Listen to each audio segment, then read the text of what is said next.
Good day everyone, we are the Group 5 and here are our group presenters. I am Midshipman Geo Carnatan P, and I'm going to discuss about overview and real-life accident. I'm Midshipman Hebron Johnston C and I'm going to discuss about electrical systems. Good day, everyone. I am Midshipman Labrador J. Anthony M. And I'm going to discuss about machinery installation. Hello everyone, I'm Midshipman Lintag and I will discuss you about safety in machinery spaces and also the maintenance and safety measures. Hello everyone, I am Midshipman Macabeo James Luis S. And I'm going to discuss about the emergency system. Good day everyone, I'm Ichi Pamana and I'm going to discuss the conclusions. And today we are going to present about machinery and electrical installations under SOLAS chapter 2-1. This part of SOLAS is very important because it focuses on the machines and electrical systems that help a ship operate safely. Without this, a ship cannot move, cannot communicate, and cannot respond to emergencies. Our goal today is to explain how these systems work, why they are important, and how they help in keeping ships safely.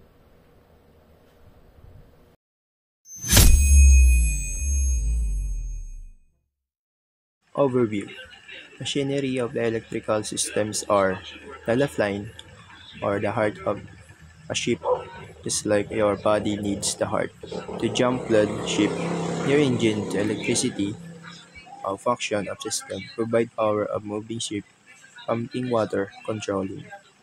Steering, giving light, alarm, and communication solas. And has special rules. Make sure that these systems are always working safe and reliable. Is they falls safety of the whole crew and ship could be at risk.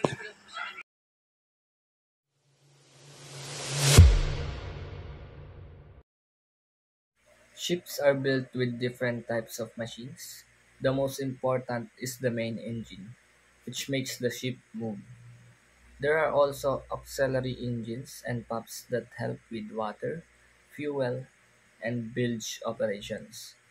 Another key part is the steering gear, which makes sure the ship can change direction properly. One big, one big requirement in SOLAS is redundancy, which means having backup systems. For example, if the main engine or steering fails, there must be another system ready to take over. This ensures the ship will not be left helpless in the middle of the sea.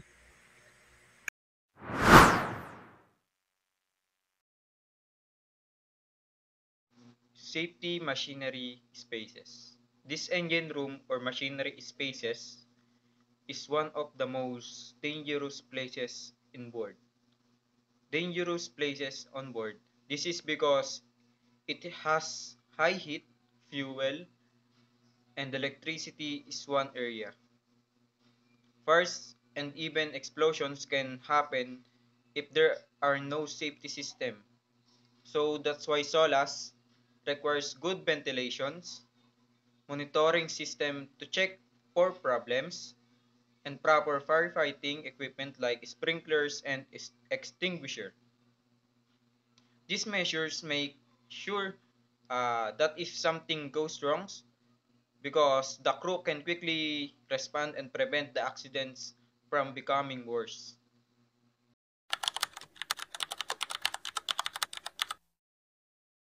Electrical systems. A ship also depends a lot on electricity. The main source of electricity is the generator, which powers the lights, alarm, navigational equipment, and etc. But if the main power fails, there should always be a emergency generator or even batteries to provide backup electricity. This is very important because even a short blackout can be dangerous when the ship is at sea.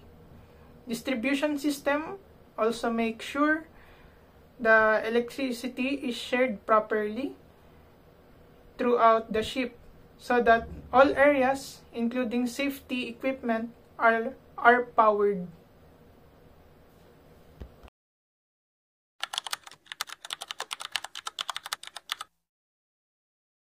Emergency system. During emergencies, electricity becomes even more important. Emergency lighting helps us guide people to exit and makes evacuation safer. Alarms give us warning about dangers like fire, flooding, or engine problems. Communication tools such as radios and intercoms allow the crew to talk and coordinate their response. These systems are designed to work even if the main power goes out, because in critical moment every second counts and clear communication can save lives. So here in emergency system, we have two types. We call the emergency system in electrical installation and emergency system in machinery. In emergency system electrical installation, we have five examples. For example, number one, emergency power supply, uninterruptible power. UPS provides immediate, or we call it UPS, provides immediate short-term backup power to critical system or computers, medical services or devices. Pangalawa is yung emergency generator, diesel or gas powered generators that automatically start during power failure, and battery banks used in systems like emergencies, lighting, and alarms for backup energy. And pangalawa naman is emergency lighting, automatically turns on during power failures, illuminates escape routes, fire control panels, and hazardous areas. Pangatlo naman is circuit protection devices. Fuses and circuit breakers prevent electrical overloads or short circuits.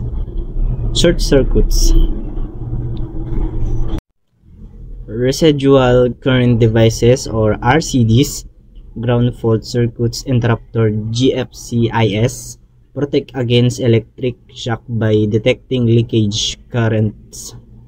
Yung pang-apat naman po sa emergency electrical installation, fire detection and suppression system, smoke and heat detectors, automatic fire suppression system such as sprinklers, CO2 or FM200, manual call points, break glass units to raise an alarm.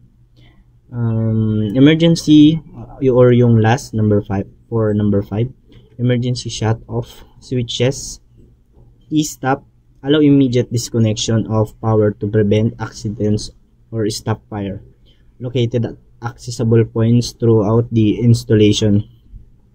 Yung pangalawa naman pa nating example, which is yung emergency system in machinery. Emergency system in machinery, number 1 is emergency stop or e-stop system, manual mushroom head push button designed to immediate halt all operation, must be easily accessible and fail safe, required by international standards or ISO 13850 or IEC 624/1. Pangalawa naman po yung safety interlock, from operating when guards are open or safety conditions are not met. Examples, door interlocks, pressure sensitive mats, safety and light curtains. Yung pangatlo naman po sa example natin sa machinery, machine fault detection and alarms, such as sensor detect over temperature, over speed, overload, and vibration, and etc. Triggers audible visual alarms or automatically shutdown.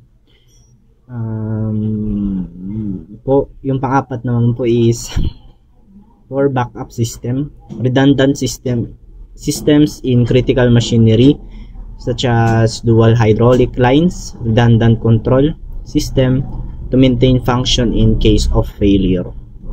And lastly naman po sa machinery is fire explosion protection, integrated fire suppression system in hazardous machinery such as CNC machines or oil field transformers, gas or dust explosion protection in confined equipment. And that's all. Thank you.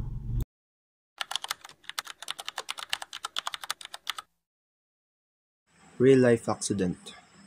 There have been many real accidents, as see cause the machinery of electrical failures of example of ship experience.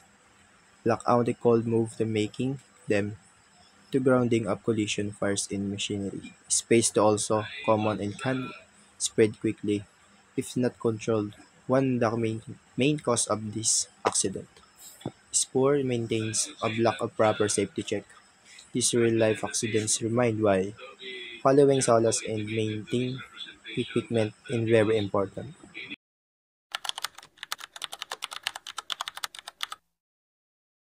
Safety measures and maintenance.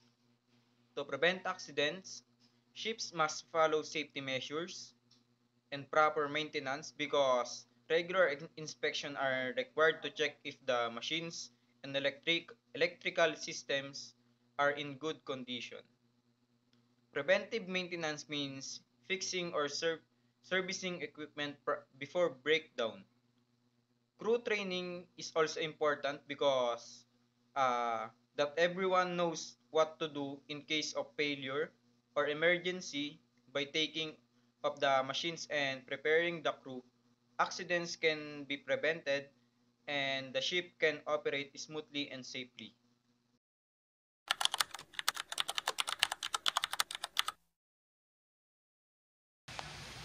In conclusions, machinery and electrical installations are like the lifeline of the ships. They provide the power movement and safety to everyone on board. Solas Chapter 2 Number 1. Make sure that these systems are reliable and well maintained. If we follow the rules and maintain the equipment properly, we can save lives, avoid accidents, and ensure the ships continue to operate safely in the future.